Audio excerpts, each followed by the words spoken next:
Sizlerге ең алдымен сәттілік тілеймін.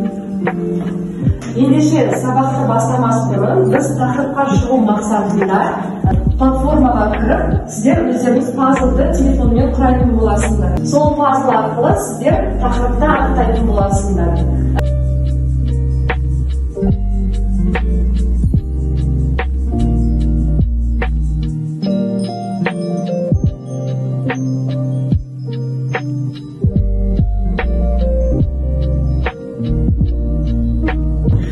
Өкпенің сюжеті, яғни бүгінгі біздің тақырыбымыз кеуде қуысының механизмі және өкпенің жұмыстары.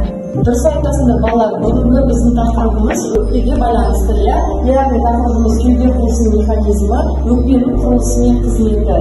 Тақырыбымыздың мақсаты өкпе мен ұлпадағы газ алмасу механизмдерін сипаттау, өкпенің құрылысы мен қызметін анықтау. Өкпе қайда орналасатынын білеміз. Өкпе ол кеудеде, қуысында, қабырғасында жанаса орналасқан мүше. Және де адамда неше өкпе болады? Екі өкпе болады. Оң жақ және сол жақ. Өкпеде қан тамырлар көп болғандықтан оның түсі қызғылт болып келеді. Айтатын боламын. Осы мәтін арқылы сіздер мәтінді оқып, келесі тапсырмаларды орындайтын боласыңдар.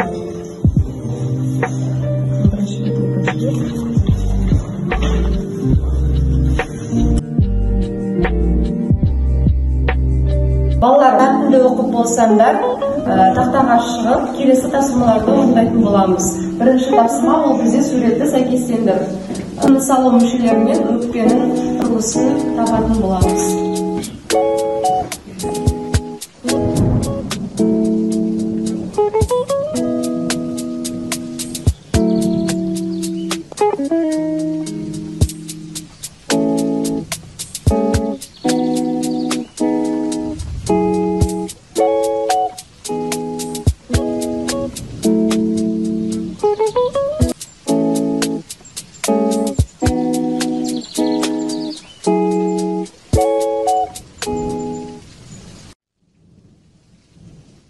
Тапсырманың жауабын көрейік. Дұрыс болды ма екен? Екі топтыдан бір қатерден, иә? Керемет. Балалар осынаға көшейік. Дәл осы мәтін бойынша сіздер тақырыпта тұрған көгершіннің хаттарынан сұрақтар аласыздар. Сол сұрақтар арқылы өздеріңіздің жауаптарын айтасыздар. Адамда неше өкпе болады? Екі өкпе болады, оң жақ және сол жақ. Өкпе қай ұлпада жүрген? Жақсы, керемет отыра. Тыныш шығарғанда көмір қышқыл газының мөлшері, тыныш шығарғанда көмір қышқыл газының мөлшері 4%. Өкпе қандай мүше? Өкпе бізде екі бөлікке бөлінеді. Оң жақ бөлігі сол жақ бөлігіне қарағанда үлкен. Сол жақ бөлігінің кіші болу себебі өкпенің астыңғы жағында, яғни сол жақ бөлігінде жиі орналасқандықтан екеуі бір-біріне теңестірілген болады. Жарайсың, өте жақсы.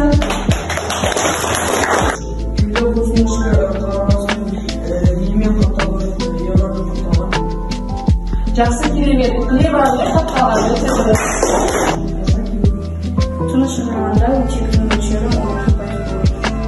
Жақсы, керемет. Балалар, біз жаңа оттектің құрылысымен, қызметін таныстық. Енді балалар, осы оттектің қызметіне байланысты біз қазір сіздерге өкпенің осындай қолдан жасалған мұяжын беретін боламын. Мұнда біз оттектің қандай қызмет атқаратынын көретін боламыз. Қазір сіздерге топқа таратып берем.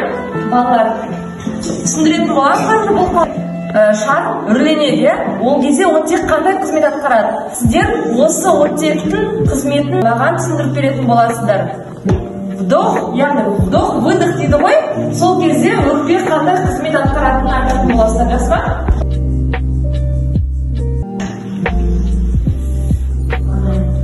Тынысын шығарғанда қандай қызмет болды? Өкпе не істеді? Оқайды, иә? Оқайды.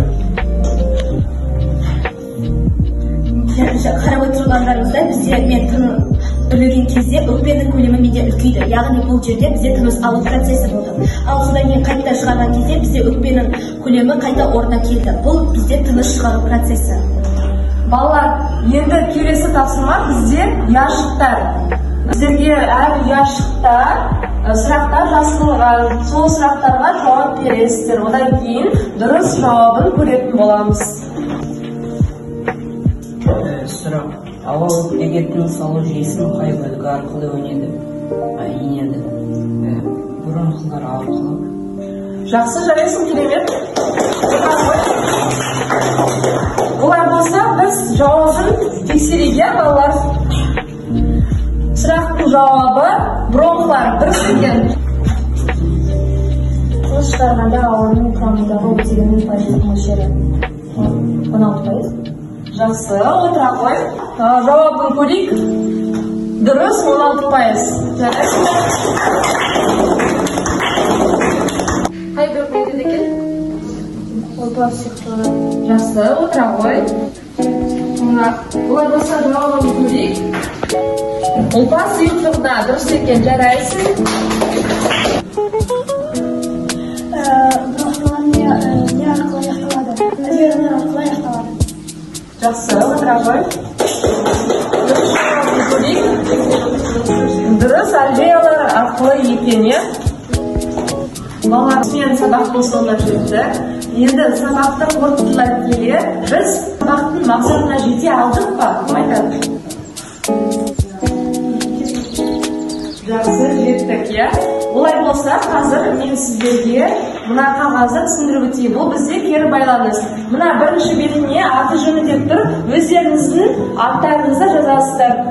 Одан кейін әр орындаған тапсырмаға бірінші жағына 10 балл дейсіздер, келесі жағына сіздер өздеріңізді неше бағаға бағалайсыздар. Соны қоясыздар екінші жағына.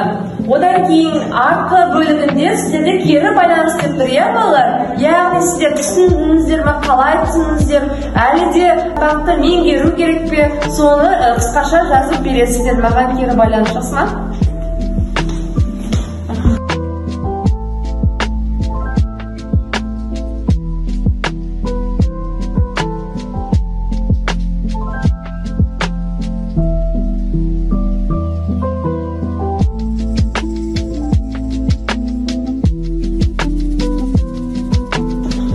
Балалар, сонымен біздің сабағымыз бүгін өз мәресіне жетті. Белсенді қатысқандарың үшін көптен көп рахмет. Сіздерге менің сабағыма қатысқандарың үшін осындай шағын сый-сияпат